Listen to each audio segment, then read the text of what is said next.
అసెంబ్లీలో స్పీకర్ ప్రసాద్ పై ఎమ్మెల్యే జగదీష్ రెడ్డి చేసిన అనుచిత వ్యాఖ్యలు చేశారంటూ ఓయూ విద్యార్థులు ఆగ్రహం వ్యక్తం చేశారు. జగదీష్ రెడ్డి దిష్టిబొమ్మకు శివయాత్ర నిర్వహించారు.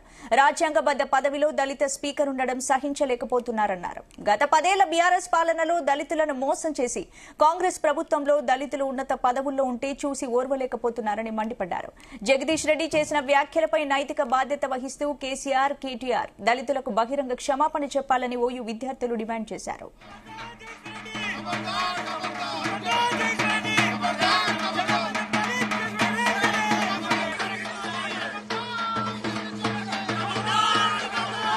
దళిత స్పీకర్ ని అవమానించినటువంటి కేసీఆర్ గులాం గుంటనక్క జగదీశ్వర్ రెడ్డి ఎమ్మటే దళిత సమాజానికి యావత్ తెలంగాణ సమాజ ఉస్మానియా విద్యార్థులుగా డిమాండ్ చేస్తా ఉన్నాం.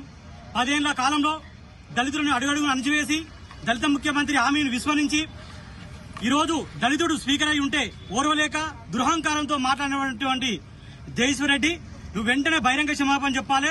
లేని ఎడల రాష్ట్రంలో నువ్వు ఎక్కడ తిరిగినా కూడా ఈ దళిత సమాజం మొత్తం నిన్ను బహిరంగంగా ఎదుర్కొని ప్రత్యక్ష దాడిలో కూడా సిద్ధంగా ఉంటామని చెప్పి హెచ్చరిస్తా ఉన్నాం. దీనికి బాధ్యత వహిస్తూ బీఆర్ఎస్ అధినేత కేసీఆర్, కేటీఆర్ కూడా క్షమాపణ చెప్పాలని చెప్పి డిమాండ్ చేస్తా ఉన్నాం.